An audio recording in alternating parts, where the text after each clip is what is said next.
The battle for the 2011 presidency continues to take shape as the ruling NRM party and the opposition FDC found the lofty heights of political courtship. As NRM crisscrossed Lango for new converts, the latest FDC foray into the previously fabled UPC political enclave suggests that little will be left to chance. After the 2006 polls, NRM captured in its ranks and later rewarded now Lands Minister Omar Atubo. In the run-up to the 2011 polls, NRM again forked from UPC Lira woman MP Margaret Ateng, Maruzi County MP David Obong, Amolota woman MP Caroline Okau, and Lira District Chairman Franco Ju. But recently, FDC moved to undercut the growing influence of the ruling party by bringing on board erstwhile UPC heavyweights Oyam North lawmaker Ben Wacha and Dokolo woman MP Cecilia Ogwal. So, is this slugfest after all about how well parties will hone their consummate skills to win over opponents, and what extent will this shape the voting patterns in 20? Mackay University political science don Dr. Sabit Makara agrees that trying to court politicians could influence voting patterns next year. Britain, the present government is an alliance between the formerly the Liberal Party and the Conservative Party. Although people are crossing from one party to the other as individuals, I think that's perfectly healthy for democracy. But Dr. Goloba Mutevi of the Mackay Institute of Social Research contends there is no empirical evidence to back such a claim. Politicians who cross to NRM may not be elected, just as might be the case with politicians crossing to FDC. So whether these people's positioning reflects broad opinion among the electorate in Lango, I think that really that's an empirical question. We don't know if it's true, and the elections will tell us whether what they're claiming is true. He, however, agrees a party that loses key personalities could remain on the verge of decline. No party wants to lose its senior members. I mean, if you look at people like Cecilia Ogwal and Mr. Wacha, these are not small-time politicians. These are big, influential personalities. So I think that UPC is likely to be regretting that these people have crossed over to another political party.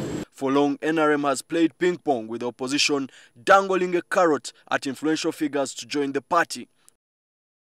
Analysts argue that towards election, the price of a politician is high as those perceived to be wielding leverage over the electorate are targeted in what is referred to as honeycomb politics. Politics is characterized by what we call patronage politics, whereby as they put it locally, that when your brother harvests honey, you lick his fingers.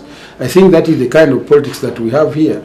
And the people who are sitting in power have no shame or are not shy about it. They will tell you, you either join us or you get nothing. Then it could be, this is survival politics. And it might actually, one could argue that they haven't gone to the NRM by conviction. They have sought refuge in the NRM. They want to preserve their seats, and the NRM has money, the NRM has everything they need. There's really nothing to set anyone apart from anyone else. And so because of that, inevitably, since there are no ideologies, since there are no clear ideas that set them apart, then it becomes a crass political fight for money. As the NRM remains on the prowl hunting for fresh converts, the most controversial political soul-turned poll is none other than Kampala Mayor Nasser Sebaggala. Once a leading road, especially amongst the city's wretched of the earth, Sebaggala's term at City Hall has left his political career in tatters. Pundits fear the ruling party might have made a grave political miscalculation to bring Sebaggala into its ranks. I think quoting Sebaggala might not bring so much political capital by the way, because I think he's a spent force. What has he done that you can count? The NRM is becoming a repository of all the wrong elements in politics in this country. The NRM has some good people, but it seems to collect all these people with tainted images, tainted records.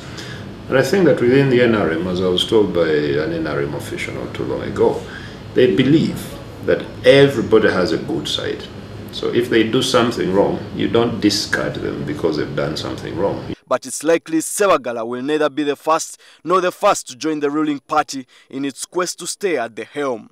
Today, incumbent regimes across Africa use dollops of cash and powerful jobs to lure senior opposition figures on their side in what is referred to as honeycomb politics. However, analysts are saying the politics of courtship should be influenced by ideology rather than money. Emam Taizibwa, NTV.